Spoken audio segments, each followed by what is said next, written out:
What's up, Skrarby? How's it going? Eroktic here. In today's video, I wanna talk about Insurgency Sandstorm, but first things first. I wanna give a huge shout out to Mr. Big Fry TV. And the reason why I'm shouting out Mr. Big Fry is because I stole his footage from the YouTube. He's also on that YouTube grind and he's aiming for 100k subs, so give me a favor and go sub to this man, please. Now, the reason why I wanted his footage is because he's a huge fan of Insurgency Sandstorm and he's gonna definitely cover this game out. And the footage that you're watching right now on your screen is the gameplay from the E3. People had a chance to play this game and upload it on the YouTube. And the gameplay that you're watching right now is a PvE mode, if I'm correct. But we're gonna talk about game modes a little bit later. But before we talk about game modes and features in a game, I wanna talk about something else. I'm not sure if you're paying closer attention to the E3 presentations of games, but this year's E3, man, developers were hiding raw gameplay so much that I'm actually worried.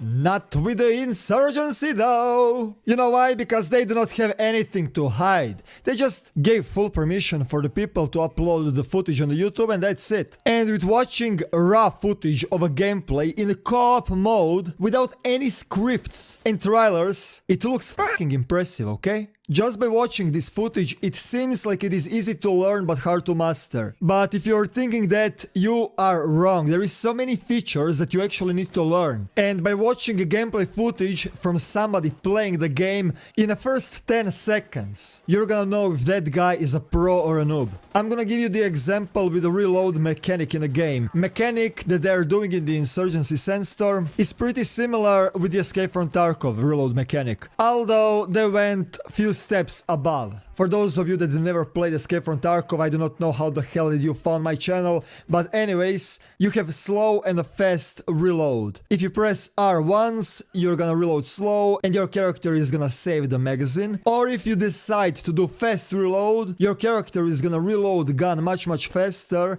although he's gonna drop the mag on the ground. Now, the another thing that I have done with the reload mechanic is that the game has a multiple layers of the animation and phases, which means if you decide to reload your gun and you drop the magazine and you quick switch on a secondary weapon, next time when you switch on your primary weapon, the weapon that you started to reload but you never reloaded until the end, the game memorized where that magazine went. If that magazine was never inside of a gun, you're just gonna have that half of the animation, not full animation. You just need to place the new magazine in. I cannot confirm it, but I'm sure that there is plenty of those secret features implemented in a game, because Insurgency Sandstorm looks like that type of a game. If you guys cannot tell, this game is a tactical first-person shooter, which means it is slower than a battlefield, and positioning is really important. And the reason why you are forced to play a little bit more slower, because time to kill is insane. I have seen the footage where the guy with the DMR sniped the guy in the chest with the one bullet and it dropped him. And speaking about bullets, they made something unique. I don't think that somebody else made that type of a system of a bullet velocity in the game yet. Correct me if I'm wrong, but it really doesn't matter. The way how bullets are working in the Insurgency Sandstorm have two different mechanics. If you're in a gunfight in close quarters or mid quarters, bullets are gonna act like a hit reg. What that means is that bullet velocity is non-existent. Which means if you press that left button while your iron sight is in the middle of a forehead of your target,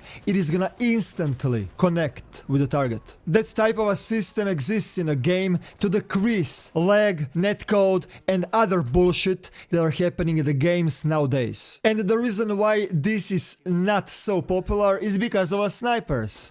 If you're sniping somebody on 100, 200, 300 meter range, if bullet doesn't have any velocity, it is gonna automatically collide with the target, which means there is no bullet traveling or anything like that. However, Insurgency Sandstorm has that second system of a bullet trajectory in a game. If you're shooting the target on a long range, you will actually need to lead the bullets, because hit reg does not work on a longer range shots. Basically, they have picked up best of two worlds. And that is what I'm calling efficiency with the game optimization and game mechanics. If you're wondering about the engine, Insurgency Sandstorm is gonna run. Well, it is running on the Unreal Engine 4 and it is running flawlessly. The another thing that I wanna talk about are maps. The footage that you're watching right now is definitely and probably my favorite map already in the Insurgency. I just love urban CQC combat.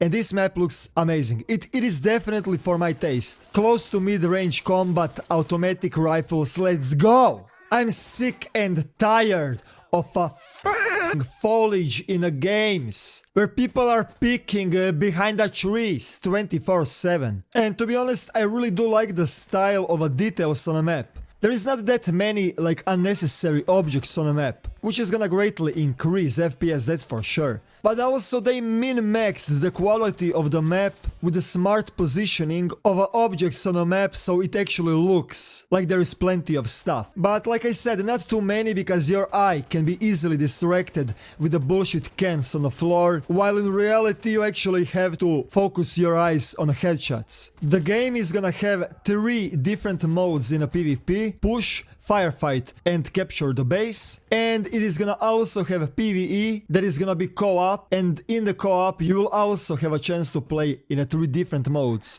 checkpoint, operation and outpost. I'm not gonna go into details about those modes, go check wiki, everything is said over there, but the thing that I'm gonna say is that I like that PvE aspect in the game, because there is plenty of people that actually like to play PvE game, not PvP. Which again, they min-maxed the efficiency of a quality content. And before you start with the ring, trust me, I played Ghost Recon once, I met their community. People actually love to kill bots more than people. And now, what would you say if I tell you that this game is gonna cost $30?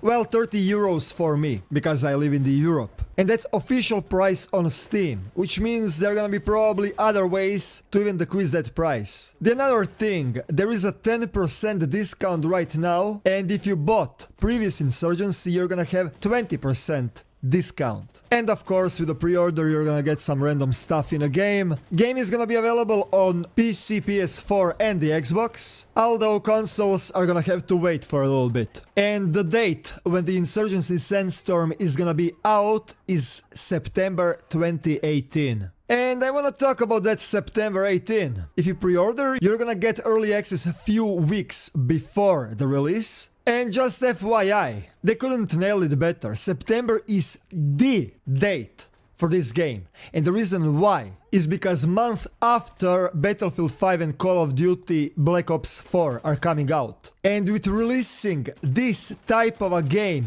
before double AAA titles, man, they're gonna steal so many players from those games, it is just ridiculous. One more time, I wanna say big thanks to the Big Fry TV for borrowing me his content. Go check him out, link in the description. Thank you guys for watching and see you on the live stream. Eroktic out.